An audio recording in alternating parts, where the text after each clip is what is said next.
yet no Sabibia to Tomua, Yamea Doma Ochana, Ebia government delegation a call a year Dubai.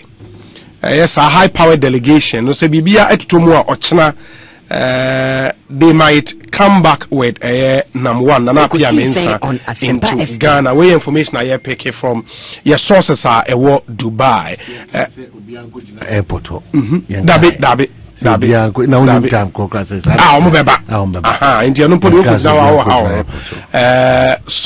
no extreme see more documentation any BBI it's likely tomorrow he might be brought to Ghana. That information I pick up. The other thing is so on and my site document be oman about 2 months ago. The National Security Minister formed a committee to look into the operations of Men's Gold and in Sensem Bebre. One other thing, yeah, about 2 months ago, yes, in 2018. Okay. Another thing, one thing more established here, the Enra Obekaya program no Oraki Kuba quite a message about the staff. Hey, Mr. Staff, customers of Men's Gold. I know Musica, depositors, no Musica, Men's Gold. Okay. I want to suspect, document, the same document on also echo T from because on any figures, what's our document? One other thing, so because we share a comprehensive job and that committee, of course, the issue of internet chairs and sana, Sanjishimuno air costo and all of that, I didn't know Yoko so that or more answer one Anton account. So any and from what I've seen, say Osha account now so far accounts be 5 separate accounts. 5 separate accounts. Maybe it's too premature for me to put the names of the banks out. But I bear 5 separate accounts.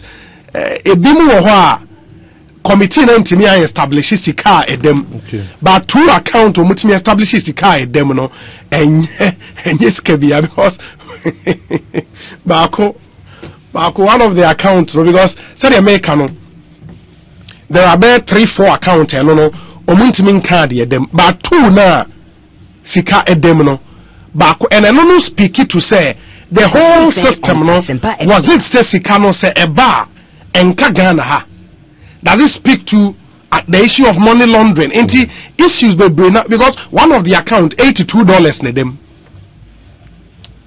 In the name of when? Men's Gold account as I'm making. You get it?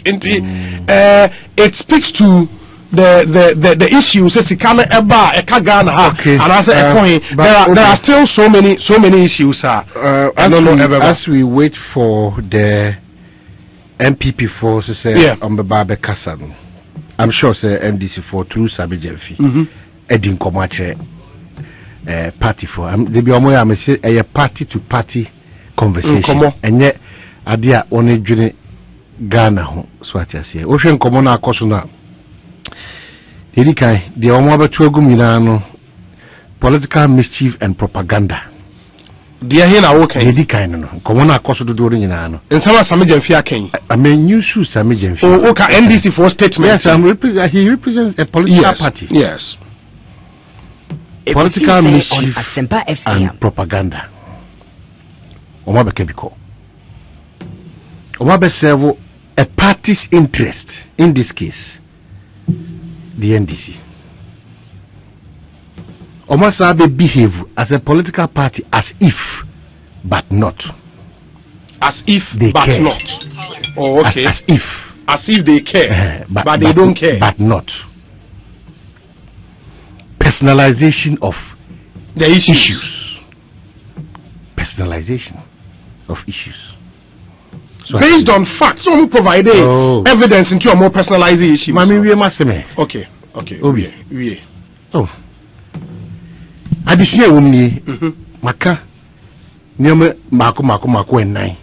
I'll born it off. Or my done a D1. Additional woman. Onko Modiano so actually say state institutions a kwan bi so no wona di hwambo state institutions a kwan bi so no omo di hwambo. Yeah. And that point no area yatna ha over and over. Ohwe nipa ye hye won se oni nyina o man na namu take certain major decisions or acting on behalf of Oman on certain major issues. Ohwe china enye papa. Ohwe china ohwe kobona akoso ohwe china enye papa. And in this case, no, Registrar General Department, Bank of Ghana, Securities and Exchange Commission, one after the other. The trust will be additionally say due diligence, a boy as Omai and as Nipa in Yanamu Tubia Yetum. These are lessons from Komo Mudi. Yes. Yeah, dance your Mudi. Due diligence, a boy as Omai. Any ankrankra in an amoa A2BM. That is why we draw certain political comparisons born out of propaganda and mischief. So, yes. Now, Yamra assigns be audio mobile or say, and this a man you can say, Ayonko Fa Abeda Katrina Freku, Nana Appiah Rebecca Foundation, and Temutino, and then I'm one in Temutino. By virtue, yes, and then various awards, trade ministry, Ako support to NDC, Ejina Sanyama Usu Kase. Titu is excellency, Nanado Danko Akufuado, or Chin Hufrima, and Chin. Abaya was also Chin Hufrima, and Chin. Everybody honso. Now, only in a so saying. In a so because, say, you inia Bermuna see a Kasa. Inia Bermuna so mine ko habima. If 2 million a year pono and you're born out of your own interest, self-seeking interest and political interest and party interest, and your Ghana interest, idea in Kaya, Bribia than Yakasa as a man yourself for no my yakano, it is ya, it bit much embry. If you have baby buy, now baby so opposition. Emma ecosystem, Nyoma elsem fata. The 40 Mampenia no Sabre. In this case, DKM, Justa Motors, God is Love. We all had this on various platforms. On Asempa FM. It is the development and forward march of Ghana there. The rate at which Amanyosem unneeded political mischief and propaganda the economy, it will be difficult for Ghana to cross the line to see real success and see better welfare of Yantimem for. I keep saying. Because and now the business work can you say every buy na to in some NDC for so we abusu for one in Ghana for one person base near opposition and then kunyana sisa because you have your teacher president John Dramani Mahama only gain ya kucha picture then try say you say oh so again additional biem kura say me no obi ati an mfoni etwetwe nyina no e ho hwehwa so so den e wo Eco program biasi and any part of something near new picture. You are unable to control all the pictures. Which are baby out didn't know be action. What be in the camera? Not yet. What is happening now? And they say, as someone talk Ghana, Emiesha, some potting, a hound potting, the quite the first one, you be to us here. The Biano, a MPP, a NDC. Society as MPP should by a press conference. They will not respond to Ghanaians. They are going to respond to the political party NDC. Then the issue of men's gold not happening again. The issue of Peram not happening again. The issue of DKM, Justa Motors, God is Love, R5 not happening again. No dear. Ako kansi semu. Because as we speak now, Opeo, Abai has a responsibility. Because our bankers on one phone, any greedy, and any Sika Cotua years, Abayaqui, almost for Emirates, almost Dubai, so almost for the Dubai, almost the first class, business class, and contractor with lady. If these things preventable and avoidable normal way on the part of number one, if it had been rectified and enforced, say, Anamo Utunya, Papayan and Krata, one Semsa, and Krata back and forth, and all those things. Yes, from 2015, from K to C, throughout to now gold. See this time. Even to the extent that I can't say, one in the position, Ghana for and they did that because they have taken advantage of that gray area. Miss I lose hope in down. So no call a potter. I shall suggest for more immense good. Offer on the minister wait a picture. Autokrema on a we are crazy. It is hard to inquire GDM Mapamagana for Binomo. Say one timid one Esika and I want good Sika Koto good. Echo to them say only pay a wincy. Obi. It is high time. Say Yeni Efika Kay. Say who pass Obiaye Abaya Jumayan from shore. Obiaye Ghana Jumayan from shore.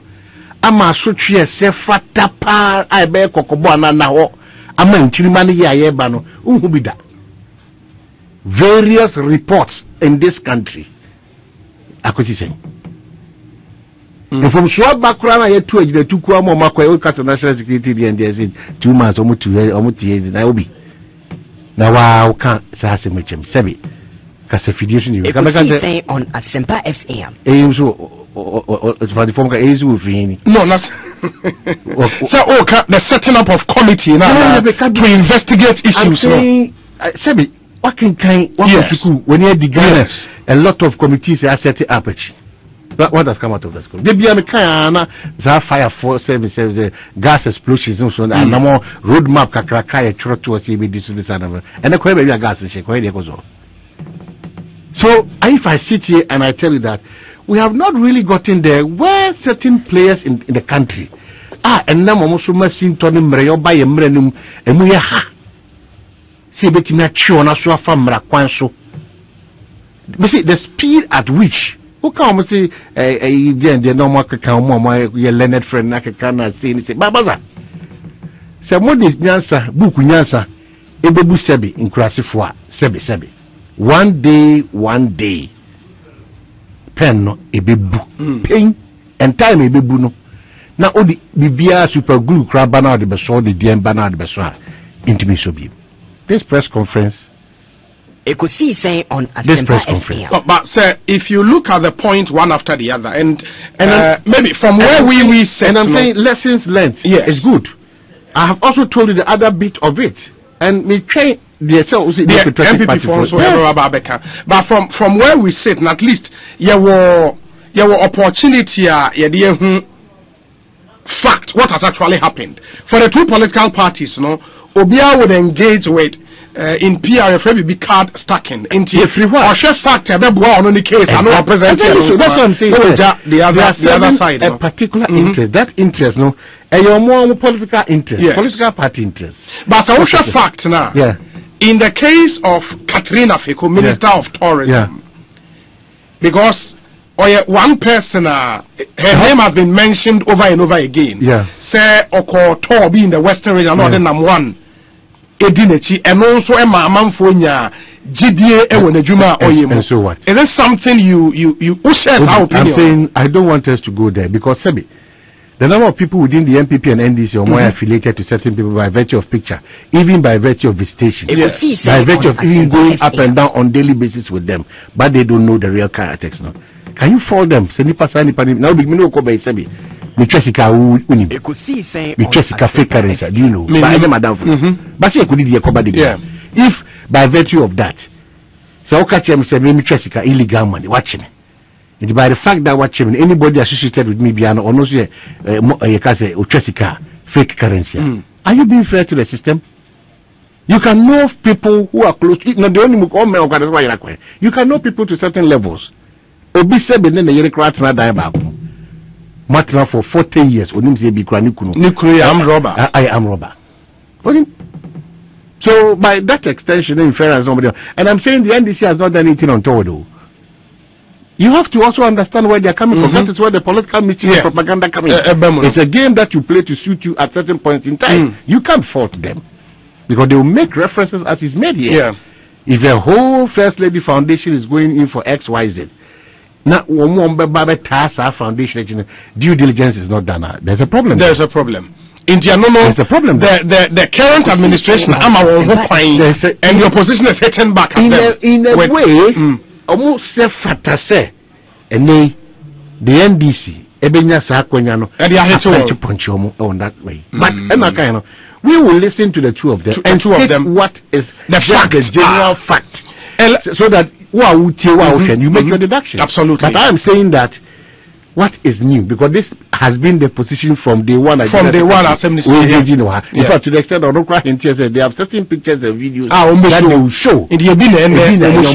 So there's nothing really new. Yeah. The only thing I when I say, and this is something as way of education. And many honorable okuja to abla dinko.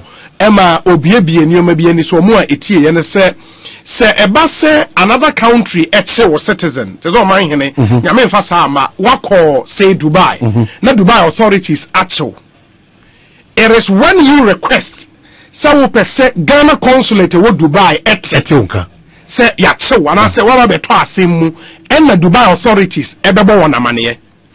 If you tell them say that me pesa me mind for better say yache me. They will not inform the consulate there. Into this point, sir, amongst us on the 7th of December, Yanti and all of that, you know, and Sami Ekoti some act being near the to support the case. In the I think, sir, as way of saying that you know, that is one thing we would have to know. Baby, sir, depending on trust.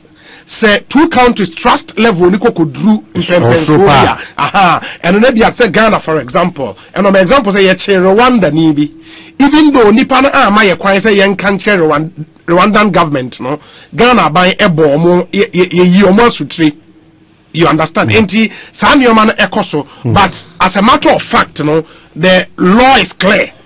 Say nipa na request say mon kan me consul as me embassy and omo hu to me say omo so beka e de a embassy. It's clearly possible say nye Interpol processes na activate here na and ke bi mpo omo ma ye hu say omo so aso branch depending on but catch me after probably an hour presentation on the part of the NDC. What did they prescribe as solution? Ekosi say on Asempa FM. The only solution I'm prescribing from what I heard, and they say a buying into me and cassette the akono and fan when a customers now and pre and call masem. And Okuja Blackwa was even more categorical. Say on you feel say and was say a deal mine sika. Say but say you confiscate papa no asset in na the bank account mu na secure woman and so the editia customers now.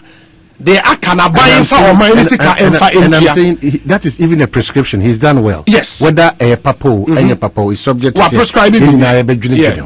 Now this is a press conference that seeks to address issues in relation to NAM1 and matters arising. After all the political points after the lessons that we've learned from as a country, as individuals who are interested in investing and depositing, I'm asking, sir, what did the press conference prescribe in relation to Saudi we are Esino? Yama instances say your R5, your Peram, your DKM, your Justa Motors, your God Islam, and then your men's bank, men's gold. Saudi no. What did they prescribe? Yeah, I think the only thing I heard, they say, buying into me in the chain. Government should find a way of helping the people get their money. That's the only thing. But it's right, said Yawukai from the beginning, say, this was to achieve a certain political effect, partisan political effect. It was not a platform really, or more the solutions. It was to achieve a certain effect. And Ubetie, when the NPP also it will be for why the Benyas are political superiority. And you should understand the space they are in, the game they are playing, and this is to achieve a certain effect. And I know exactly are they more here with this particular press conference. Going forward, my advice really would be, sir, if there is an issue, flag in the moment of truth series, they should probably do it earlier. Because a lot of the pointers, a pointer party communicators, throughout the whole of this week. In the there is nothing new really from the press conference. That's my only disappointment. Apart from that, I think they've articulated on more issues, no. Well, as to say a better Ghana for us, no, for another. And the more I'm saying, I see it. I said, "Now we had not drink to Eba." Now, because the other day, what we all want to avoid, and they say. Sa nyoma no ho sa Ponzi scheme sa that's the interest.